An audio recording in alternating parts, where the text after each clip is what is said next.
अष्टांगिक मार्ग का विशिष्ट रूप। पहला, सम्यक दृष्टि।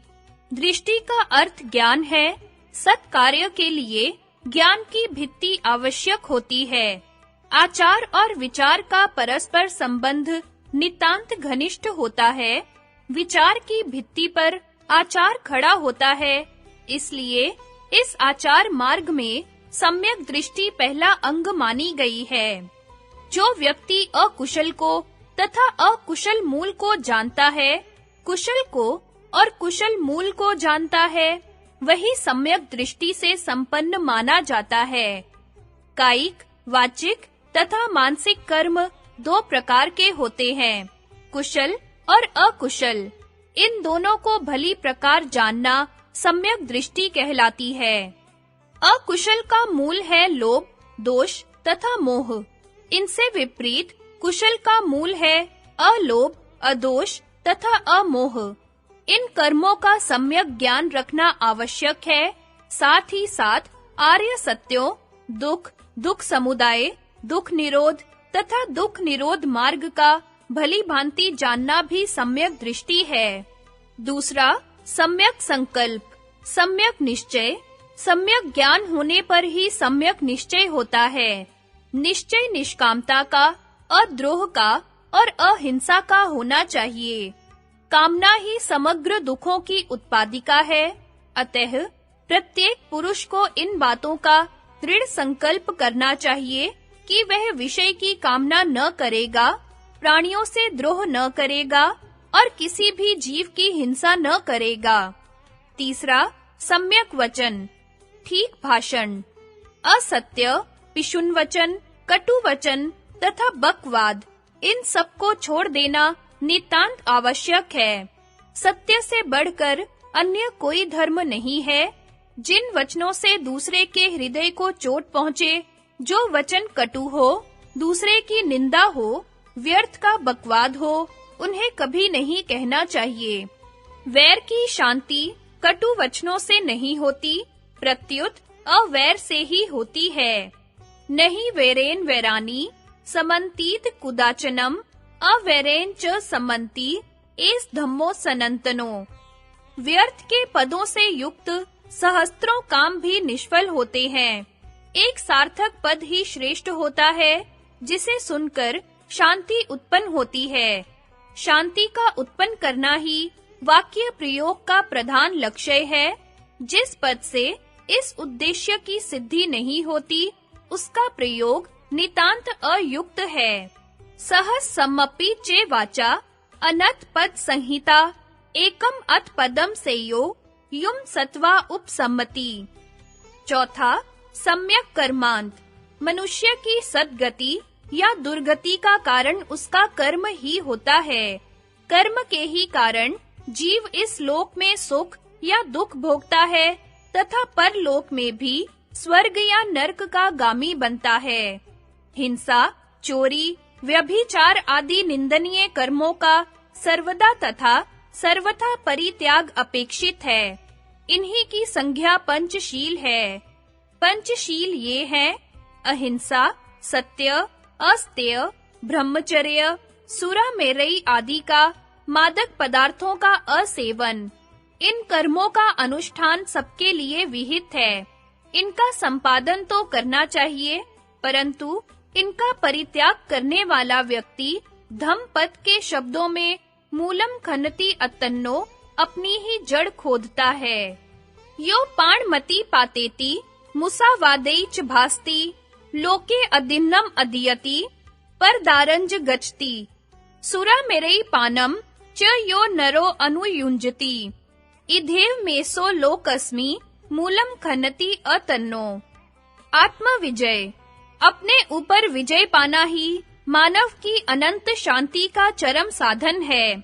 आत्मदमन इन कर्मों का विधान चाहता है। आत्मा ही अपना नाथ है। अपने को छोड़कर अपना स्वामी दूसरा नहीं। अपने को दमन कर लेने पर ही दुर्लभ नाथ को जीव पाता है। अत्ता ही अतन्नो नाथो को ही नाथो परोसिया अतन्नो व सुदंतेन नाथम लभति दुर्लभम।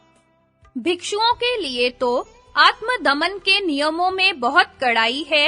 इन सार्वजनिक कर्मों के अतिरिक्त उन्हें 5 कर्म अपराह्न भोजन, माला धारण, संगीत, सुवर्ण तथा अमूल्य शैया का त्याग और भी कर्तव्य हैं।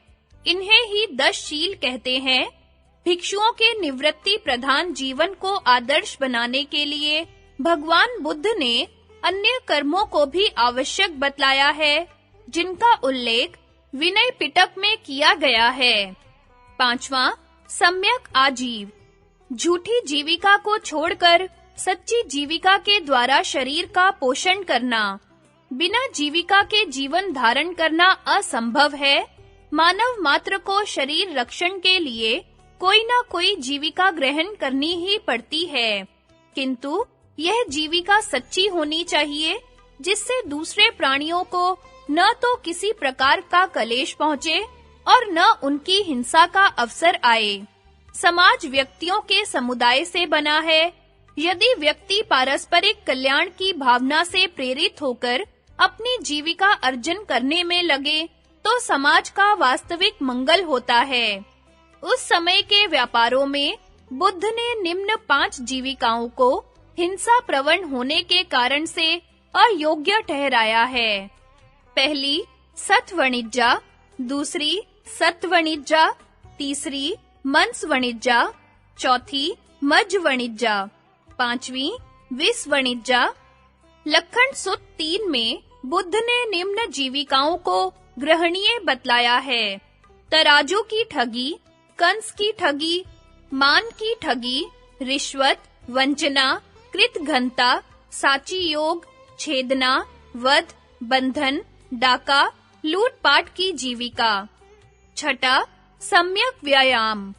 ठीक प्रयत्न, शोभन, उद्योग, सत्कर्मों के करने की भावना करने के लिए प्रयत्न करते रहना चाहिए।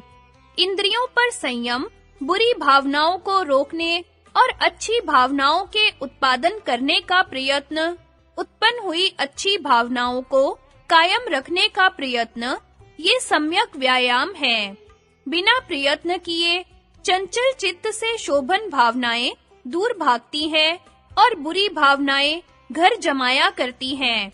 अतः यह उद्योग आवश्यक है। 7वां, सम्यक स्मृति। स्मृति प्रस्थान 4 है। कायानुपश्यना, वेदनानुपश्यना, चित्तानुपश्यना तथा धर्मानुपश्यना। काय, वेदना, चित्त तथा धर्म के वास्तविक स्वरूप को जानना तथा उसकी स्मृति सदा बनाए रखना नितांत आवश्यक होता है।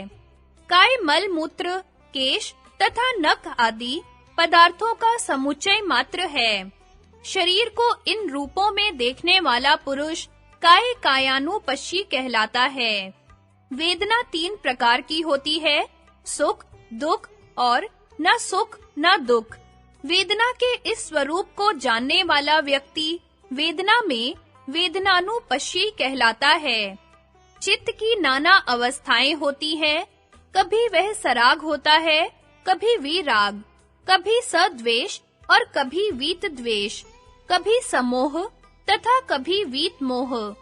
चित्त की इन विभिन्न अवस्थाओं में उसकी जैसी गति होती है, उसे जानने वाला पुरुष चित्त में चित्तानुपश्यी होता है। धर्म भी नाना प्रकार के हैं, निवरण, कामछंद, व्यापाद, सत्यान्मृद्ध, औद्धत्य कौकृत्य तथा चिकित्सा। दूसरा स्कंध, तीसरा आयतन, चौथा बौद्ध्यज्ञ, 5वां आर्य चतुः सत्य।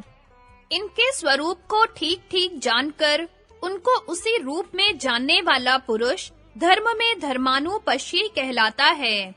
सम्यक समाधि के निमित्त इस सम्यक स्मृति की विशेष आवश्यकता है। काय तथा वेदना का जैसा स्वरूप है, उसका स्मरण सदा बनाए रखने से आसक्ति उत्पन्न नहीं होती। चित्त अनासक्त होकर वैराग्य की ओर बढ़ता है तथा एकाग्रता की योग्यता संपादन करता है।